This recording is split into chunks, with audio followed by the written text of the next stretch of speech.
Muse cells homing to injury sites. So what if cells you inject after an injury already knew exactly where to go, and they weren't guided by a surgeon aim, but rather it was a molecular signal to the injured tissue, and the injured tissue sends out a broadcast and said, we need help. Well, this is not a hypothesis. This receptor has been identified, blocked by pharmacologically, and silenced genetically, and the homing shuts down each time. So they've actually blocked the signaling from the cell, and the Muse cells have the ability to go in there and start regenerating what's been damaged. And so, yes, this sounds like it's out of a sci-fi movie, but I can tell you in what we're looking at in longevity medicine is Muse cells may be one of the most exciting frontiers right now.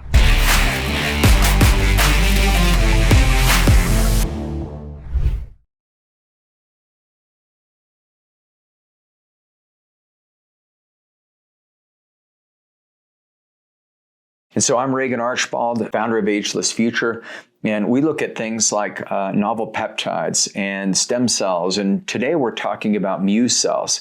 And for those of you who want to go deeper, meet with the team of licensed providers, just go to agelessfuture.com, and they'll help you find out how to get the labs ran, or if you've had labs, we can review those as well, and figure out what's best for you. So let's talk about Muse cells. So how do they work? Well, the signal is the injured tissue calls for help, and the mechanism is called the S1P and the S1PR2 axis. And S1P stands for sphingosine 1-phosphate, and it's a signaling lipid released by the apoptotic and necrotic cells when the tissue is damaged. S1PR2 is the receptor on the surface of Muse cells that recognizes a signal. So it's like a beacon. It's a broadcast that gets sent out from damaged cells.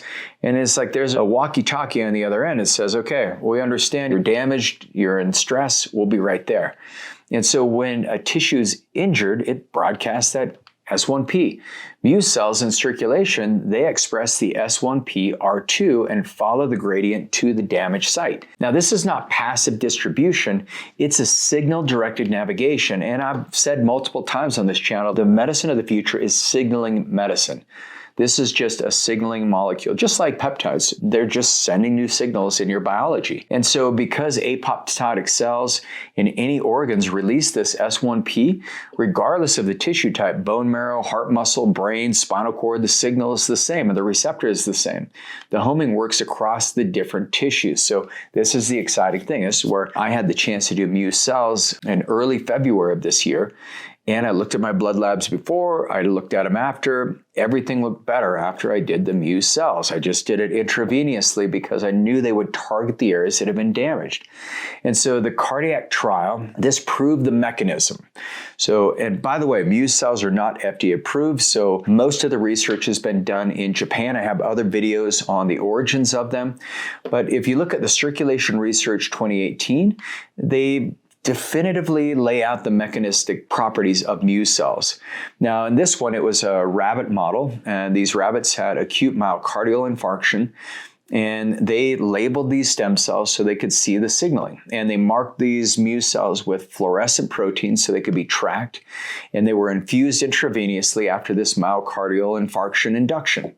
And at 3 days, 14.5% of injected cells had homed specifically to the post-infarct heart. Investigators then blocked the homing two ways. First, they injected this molecule called JTE-013, and that is a S1PR2 antagonist homing, and they found that the signaling was completely abolished. Second, they silenced the S1PR2 in the Muse cells using this S1 RNA before the injection. Homing was blocked. So both interventions independently confirmed that S1 and S1PR2 is the operative axis. Without the receptor, the cells do not find the injury. So once again, you got to have the signal. And when you block the signal, the Muse cells did not find the target. But once engrafted, the Muse cells differentiated spontaneously into cardiac tropin-1 positive and sarcometric alpha-actin positive and connexin 43 positive cells. So these are all the cardiomyocyte markers. So they started regenerating the heart. The infarct size decreased approximately 52%, and the injection fraction increased approximately 38% versus the vehicle at 2 months. Now, those outcomes were roughly 2.5 to 2.1 times better than the MSC or mesenchymal stem cell treated animals respectively. So the functional recovery was sustained through 6 months without immunosuppression.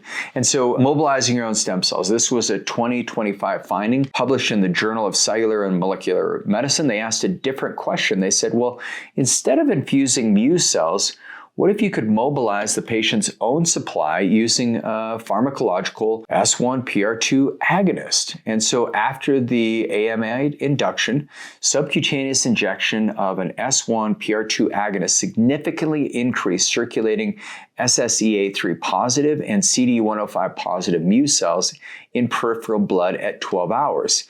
And the infarct size was reduced and the left ventricle ejection fraction improved versus the vehicle at 2 weeks. So peripheral blood Muse cell count correlated positively with ejection fraction and inversely with infarct size. So this proof of concept, as a small molecule drug, could mobilize your body's own bone marrow Muse cells to an injury site, potentially eliminating the need for using external Muse cells. So this is pretty interesting because if you look at the homing system, it's a real mechanistically proven pathway for healing and recovery.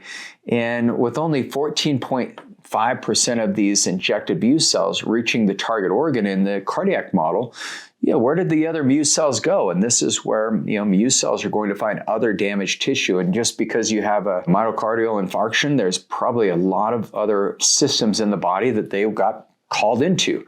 But now with maybe some of the new targeting mechanism, maybe there'll be a molecule that will actually start mediating this response in a more meaningful way. And so I think Muse cells, if you look at the receptor signaling, the lymphocyte trafficking, the cell recruitment, it does seem to be very beneficial, at least in some of these Japanese studies. And so it's an interesting world that we live in. But some of the things that you want to start with, well, number one, can you stimulate your body's own stem cells? Well, this is where exercise and this is where giving yourself plenty of time to recover. Cycles of fasting. I like doing more of a caloric restriction 1 day out of the week.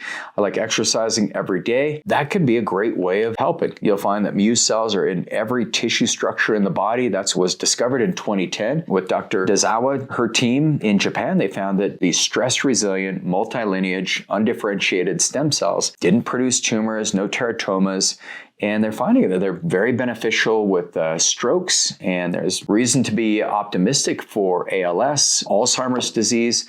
And now they're seeing in this rabbit study for these cardiac biomarkers. If you're looking at troponin 1 and the NT-proBNP in cardiac applications, the injury severity and the recovery of the left ventricular function alongside with the homing biology, I think this could be a medicine of the future. And so for those of you who want to go deeper and you're like, well, love to get into Muse cells, understand more about those, all you want to do is go to agelessfuture.com. And then I'd love to hear some of your studies and what you found with Muse cells. And maybe some of you also received them. And I'd love to hear what your response has been. So I'm Regan Archibald. I appreciate being on this channel. I'll see you in the next video.